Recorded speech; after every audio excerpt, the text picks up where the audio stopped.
Welcome to Wine Soundtrack USA. Listen to the passion with which producers narrate their winery and their world in 30 answers. Discover their stories, personalities, and passions. Hello, friends and listeners of Wine Soundtrack. This is Allison Levine, and today I'm with Cushing Donelan of Donelan Family Wines from Sonoma County, more specifically Santa Rosa. Cushing, welcome, and tell us a little bit about Donelan Family Wines. Thanks very much for having me. So Donelan Wines started back in 2008, predominantly a Rhone house, so a lot of Syrah, Grenache, Roussanne and Viognier. And then in 2009, we started producing Chardonnay and Pinot Noir. It's family owned and operated. Me, my brother, my father, all aspects of the business. We have a winemaking team exclusive to us. We have an estate property in Knights Valley, about 10 acres. And then we source from surrounding farms and vineyards. Oh, wow. Well, you summed up everything I was going to ask you. So what's your total case production? On average, the last couple of years, we've been doing about 6,000 cases. As I said, mostly Rhones, but the Chardonnay and Pinot Noir portfolio is growing. Mm-hmm. And it's a family business, the men of the family. Yeah, I mean, it's a functional, dysfunctional family business, as they all are. But we have different skill sets. We complement each other. And for the most part, we row in the same direction. That's very good. So you said that you started in 2008, so this isn't something that you grew up in. What is your first memory relevant to wine? It's a great question. I guess we had been making wine since 2000 under a different label as a second career for my father, really for all of us. But my first memory would be around the dinner table. We always had Sunday night dinners where everybody was present. And my father would introduce a new wine or a new region that he had just come back from or learned about or read about or was turned on to. And so that was sort of how we learned about history, culture, traveling, and sort of that sense of adventure that I think wine inspires people to sort of dig deeper and learn a little bit more. Wow, what an education.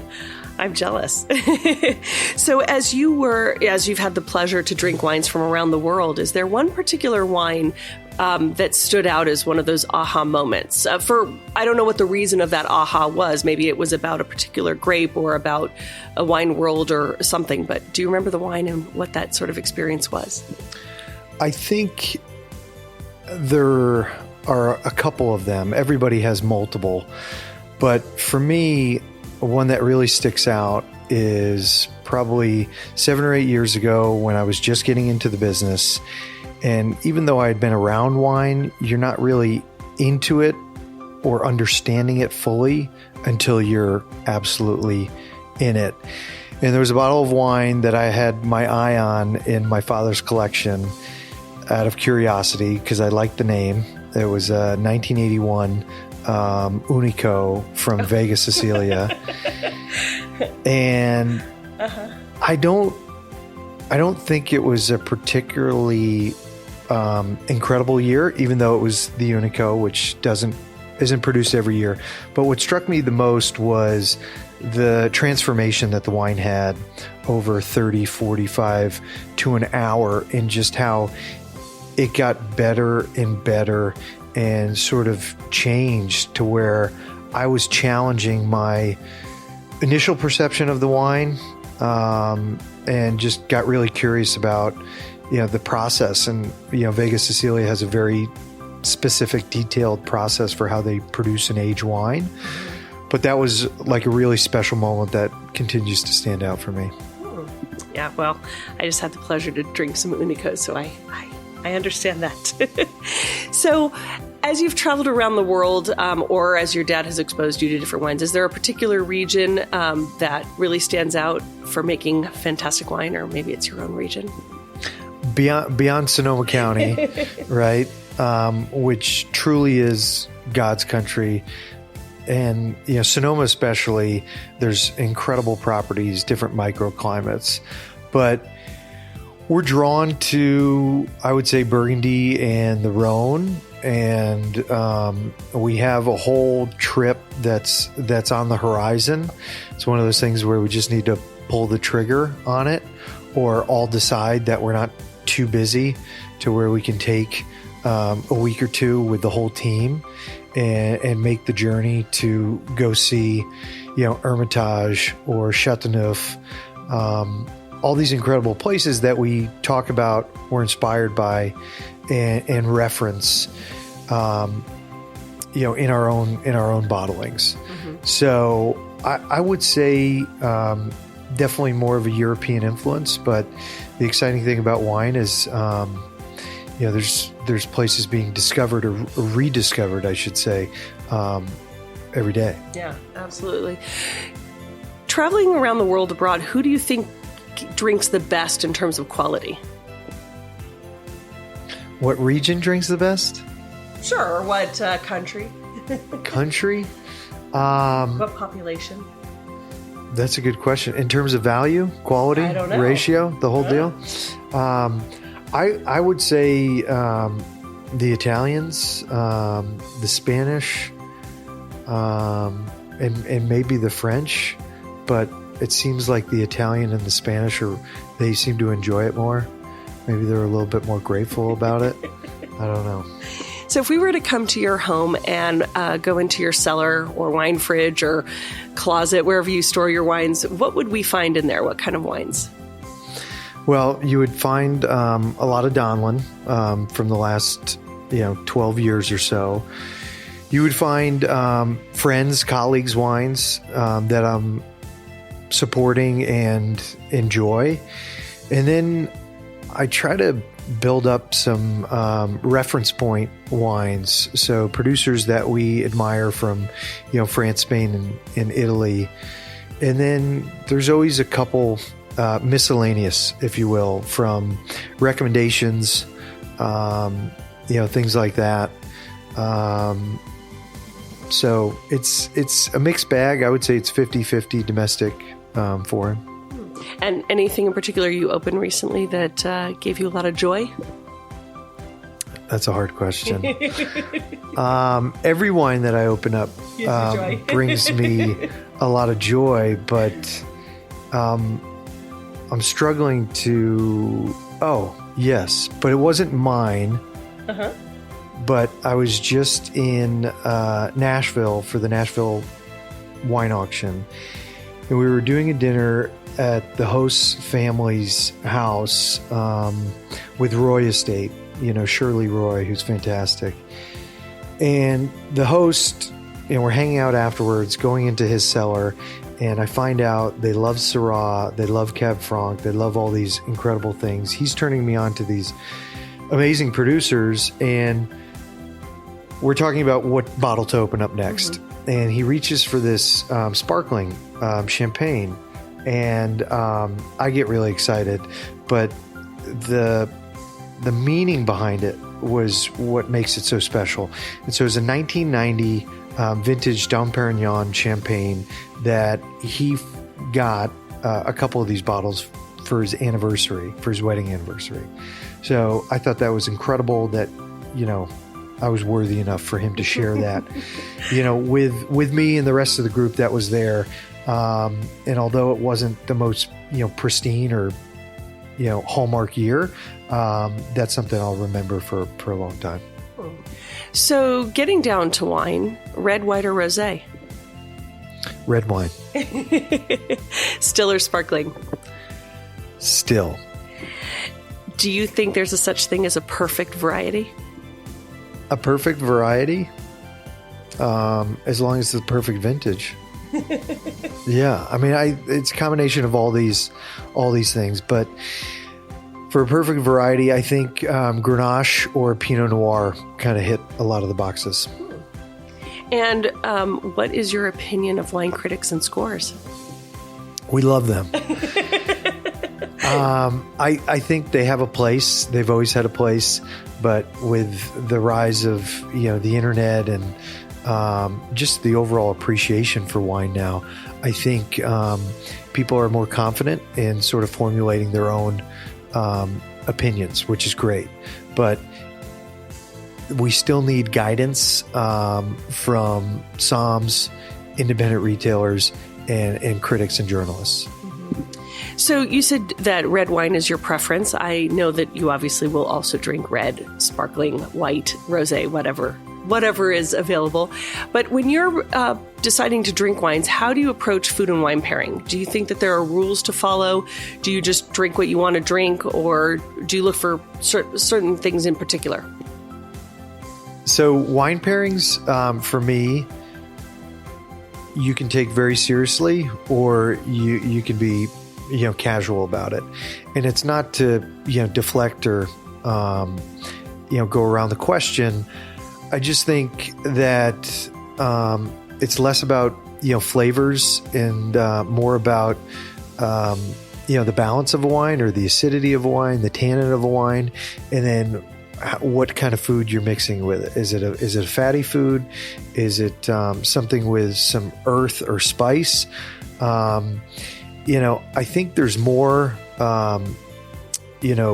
no's or don'ts to avoid when you're talking about food pairing, and there's a much bigger collection of things to experiment with. And for me, I usually start with something crisp, white, sparkling, and then move into something medium bodied, and then fuller bodied. So we do a bunch of wine dinners. It's an occupational hazard.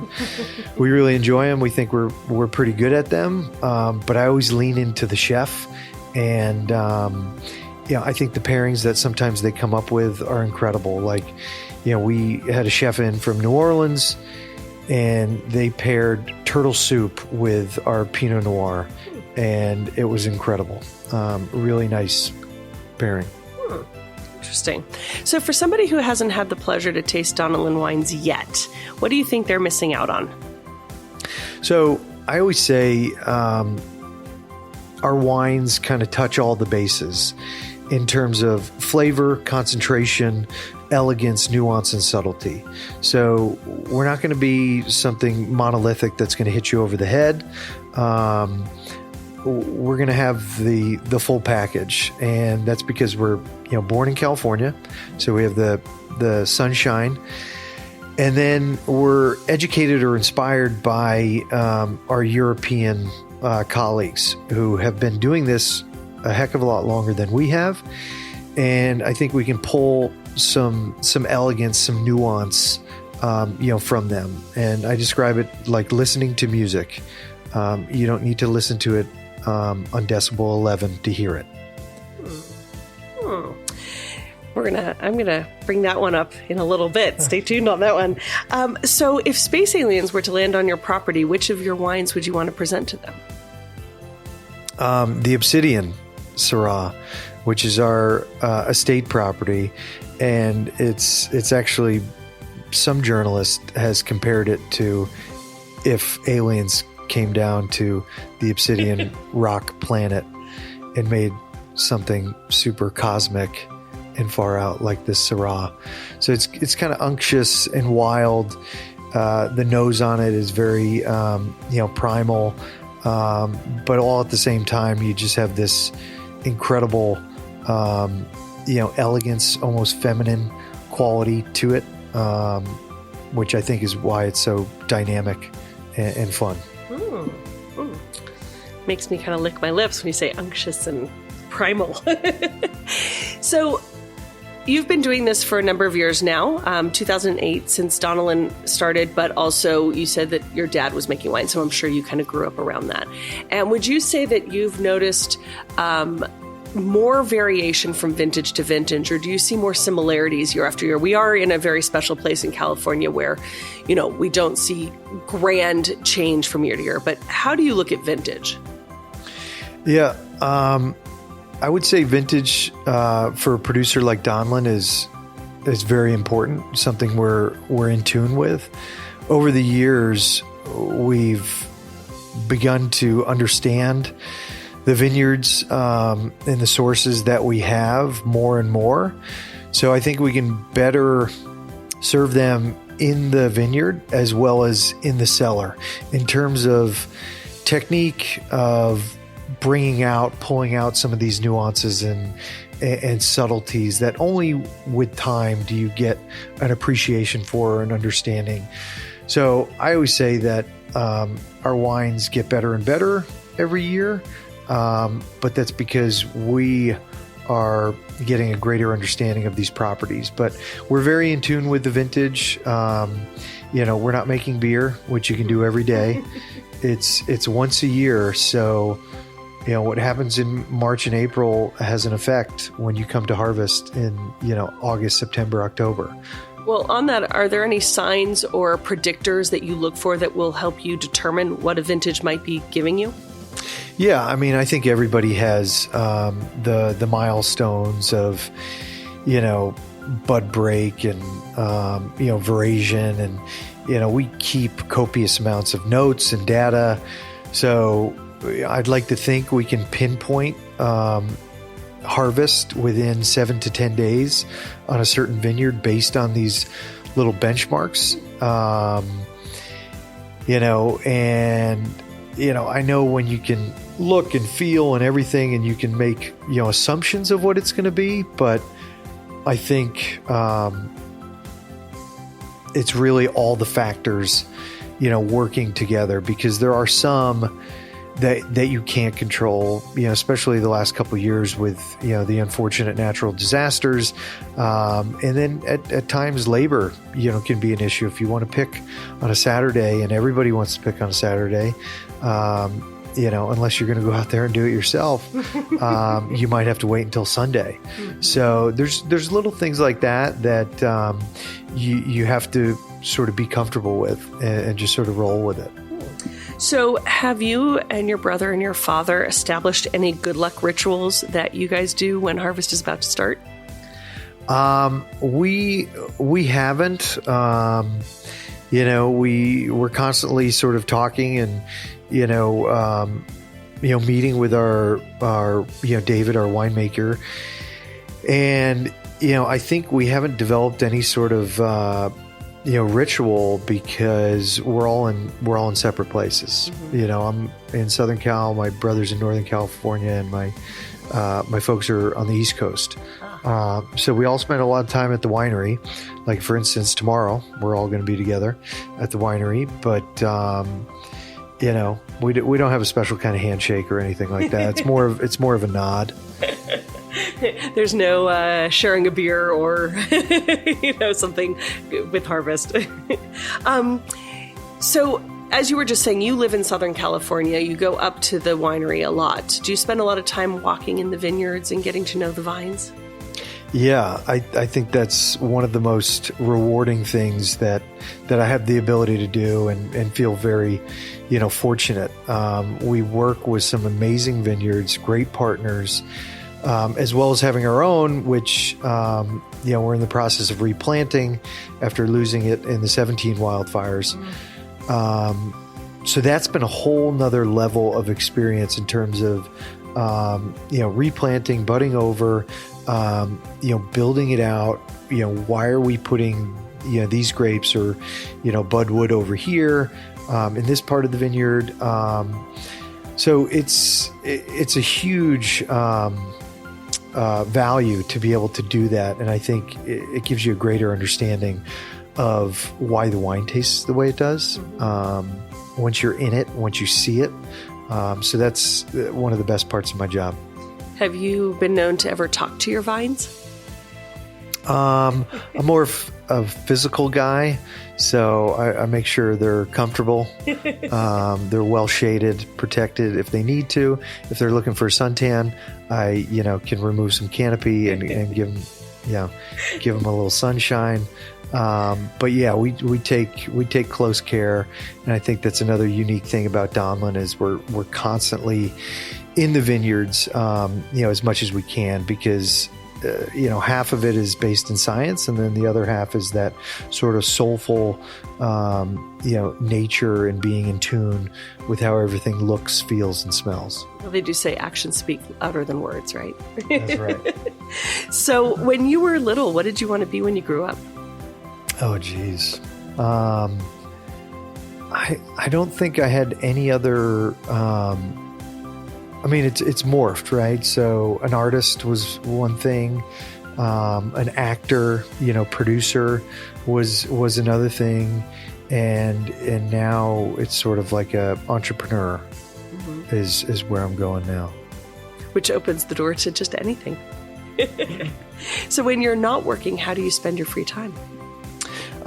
Spend my free time with my family. Got 2 young kids that are a lot of fun, and getting into some awesome activities on the weekend. We recently got a puppy. So she's my chief distraction officer, and that's been a lot of fun, and seeing the kids interact with her is super sweet. And then for the last, 4 to 6 months, I've been training for the LA Marathon, which is happening on Sunday. Oh, wow. So I have a couple more days before I'm going to run 26.2 miles. How do you feel? I feel great. Never better. Yeah. Good luck. That's exciting. Yeah. Oh, wow. I'm impressed. I don't think I could ever run 26.2 miles. All in one time. Exactly. Walk maybe, but run no. So, obviously, running is your primary focus at this point. Any other sports that you get involved in or like to do? Yeah. So, in college, I was, playing hockey and squash and lacrosse was probably my main sport. But I still play ice hockey out here. We have a great group that meets up on Wednesdays. The games are pretty late, but I love the camaraderie, and it's a great exercise and a great way to sort of get out your frustrations. And a fan of any sports teams? Any particular sports out there? Originally being from the East Coast, we are diehard New York fans. I'd say the New York Football Giants is probably my number one team. However, being out here for 15 years now, and with the Rams coming into town, me and a couple buddies recently went in on season tickets for the new stadium. So we're very excited about that, and been working out a Rams house cheer with my son, which has been fun.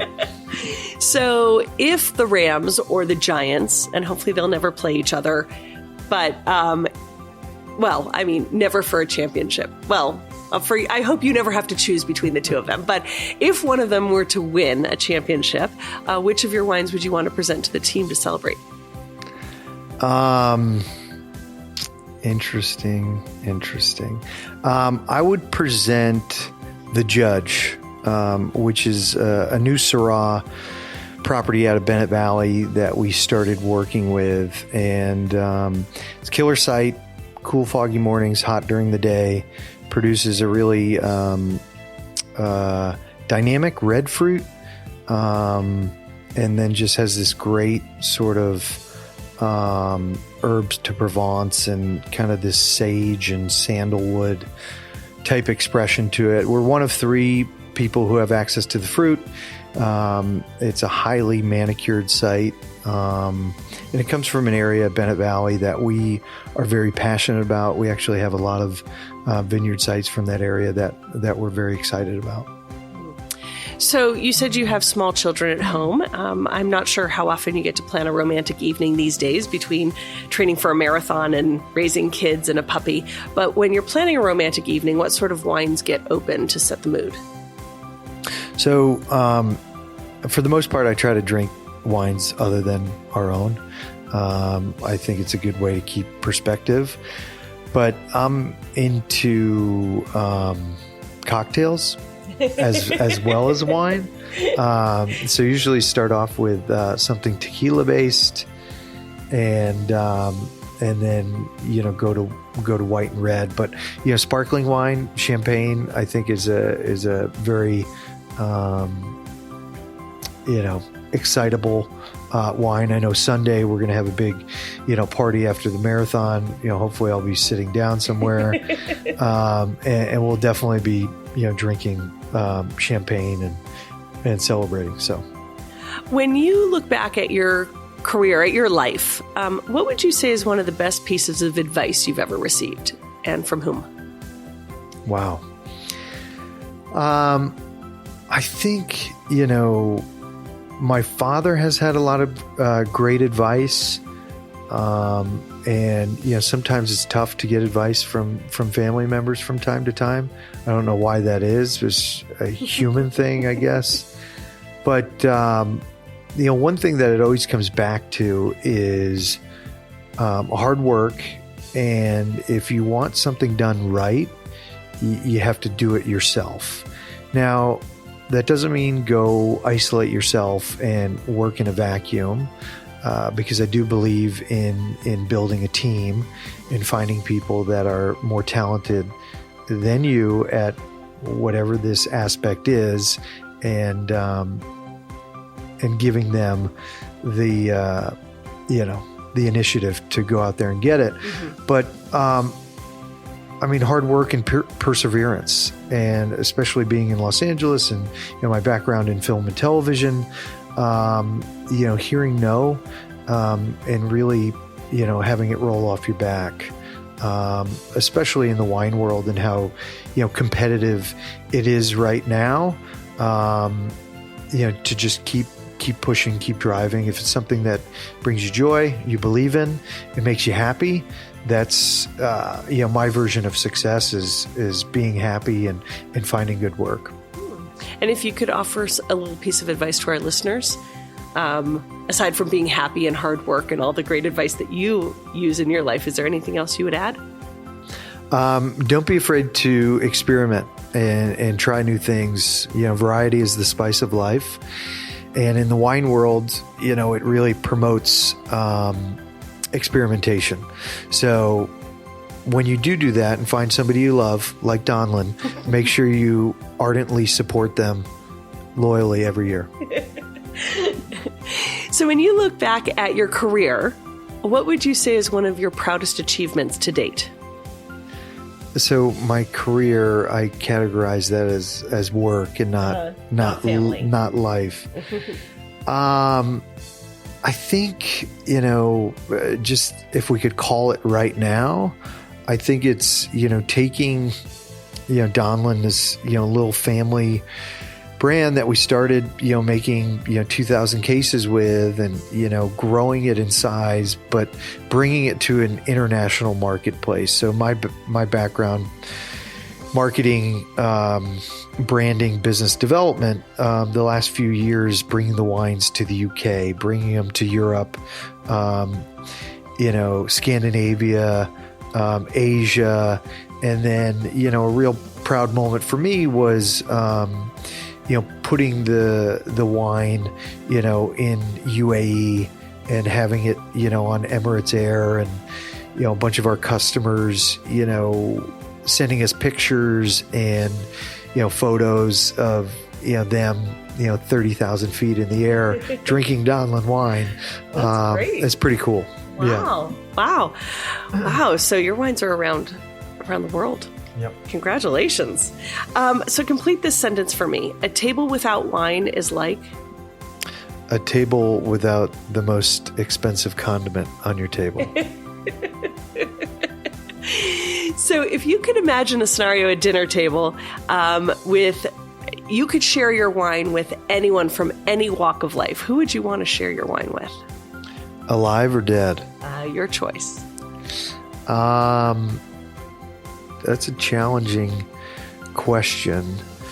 I would expose and share our wines with people that hadn't had the opportunity to taste something that was from the earth, in a natural way or natural setting, in the hopes that it would expand their, horizon, or just existence with something so special, maybe that we take for granted. But is there a celebrity it doesn't have to be from entertainment, but a celebrity or a famous person living or dead that you'd want to expose that to? Having worked in the entertainment business, a lot of, I guess famous or celebrity or entertainers have tried our wines in the past. But, one particular idol of mine is probably Bob Marley, and that would have been a lot of fun. He passed before I was born, so missed that opportunity. But, he's got a bunch of kids, and I'm big fans of theirs. So if you're listening, we got some wine for you. So if you were going to a deserted island, what 3 wines would you take with you? What 3 wines would I take with me? Well, I'd find a wine in the largest volume possible, and I would take a champagne, something crisp and clean, so probably like a grower champagne. I would take like a Chablis like wine, and then probably something medium bodied, like a Pinot Noir. Something with a little fruit, a little spice, because we are going to be on an island, right? So it's going to be warm. Something that pairs with seafood. So now we're going to get back to this music thing. Aside from, Bob Marley being the person you'd love to see drinking your wine, and you were talking about decibels of, sort of where sound has to be earlier. So now I want you, just as we come towards the end of this fun little interview, to pair some of the wines we've talked about today with music. A lot of people like to listen to music when they're drinking, or it makes you think of an emotion or a song. Music can make you think of an emotion, and wine can do the same. So if we went back to the very first wine, that Vega Sicilia Unico, what would you want to be listening to while you drink it? The tango. Some salsa, something spicy. And Obsidian, your Syrah? So that's like a Metallica wine, or some 90s hip hop. 2 moods. Yeah. And what about your estate Syrah, the unctuous, big, beautiful wine? Well, so that's the Obsidian. Oh, that's the Obsidian. That's the Obsidian. So maybe one of our single vineyard Pinots. Single vineyard Pinot, I think, is like the Eagles. Something California, sun-drenched, road trip, dusty. That's kind of how I feel. Maybe wearing leather. Okay. And what about your Chardonnay? Chardonnay, I don't know, not to be cheesy, but some Barbra Streisand show tunes. Oh, okay. It just kind of conjures up a lot of those good, warm feelings. And am I not mistaken that you're making rosé? We're making rosé. So we have our own rosé, but as a side project, I just launched with a partner of mine something called Brosé. Yes, I've heard that. And yes, that is the real deal. You heard that correct. We have obtained the rights to Brosé, which is it's a culture, it's a movement, it's an adjective, it's a verb, and we're hopefully going to take the summer by storm.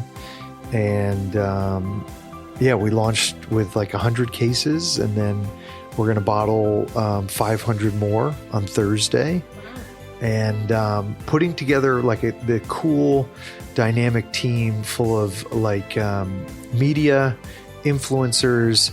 And really targeting this sort of on the go, fly by the seat of your pants, bring it with you wherever you go, in whatever you're doing. So we're really excited about it. So you've called it rosé. It's a rosé of what grapes? So the first run was Tempranillo and Syrah. The next run is going to be Carignan and Pinot Noir. Okay. So a serious rosé, but with a name like Brosé, what would you pair? What music? I would pair it with like something like the Chainsmokers, or something kind of, fun, casual with like a, pop synth vibe. Oh. Wow. I'm not a bro, but I hope to try your brosé very soon. It's so on the back label, it's for all bros, he bros, she bros, everybody under the sun. And then we're in the process of putting together a social aspect of it to sort of, give back to a cause that I think resonates with us and the hopefully the people that are supporting it. Drinking for a good cause. You can't argue with that. So, thank you for sharing that, because I'm looking forward to trying the Brosé as well as the Donelan wines. And you were talking about at the very beginning that you and your team, you're looking to one day, hopefully soon, take a trip to Hermitage and some of the places in the Rhone Valley. What's at the top of your bucket list? What wine region is at the top of your bucket list that you want to get to? Besides the Rhone, I think Burgundy is probably on top of everybody's, bucket list. Beyond that, Portugal has sort of found its way into. I've met a couple producers there. It feels like a kind of fun, affordable place to travel, where you can have, some of the seascape, some of the city, a little bit of the, farm region as well. So I'd be excited about that. Well, while you plan your various trips to Europe, if somebody wanted to come visit you, what can they do? So we have tasting rooms, at the property in Santa Rosa. So typically, you go online to our website, donelanwines.com, and book an appointment, because it is a one-on-one experience. We really try to give people an experience where they can feel the wines, learn about where they're coming from. And I will say, we're not in your sort of Norman Rockwell bucolic-like setting. So what we do is bring in, dirt and rocks from these vineyards, show you how different they are, why it influences the wines you're drinking. And you're also able to taste in a comparative quiet setting where you're not elbowing up next to somebody else or being rushed out for the next group. For us, it's always been quality over quantity. And the other unique thing is that you actually are at the source where we're processing the fruit, fermenting the fruit, aging, and we take you on a tour to where you can see all these things. So different than some other wine regions where they try to keep some of that stuff hidden or mysterious. We try to be very welcoming and, have people, create these memories that hopefully they'll go tell their friends about. And then, they'll come visit, which I think is why we got into the business, was to meet people, to sort of be the wine that celebrates life's great moments. And it's appointment only, or people can just show up? So we appreciate and prefer an appointment, because we are kind of a Spartan team. So when we lock you up for an appointment, we only offer 2 or 3 tastings a day, and sometimes we can't handle walk-ins, so I don't want anybody to be disappointed. So please give us, at least 4 to 7 days advance notice. So make an appointment. Go check out Donelan Wines. And Cushing, thank you for joining us today. Check out Donelan Wines. And if you can't get to Santa Rosa, you can go online and purchase it, or, fly on over to the UAE and taste it on the flight over. So lots of different opportunities to taste Donelan Wines. And thank you for joining us on Wine Soundtrack. Much appreciated. Thank you. Thanks for listening to a new episode of Wine Soundtrack USA. For details and updates, visit our website, winesoundtrack.com.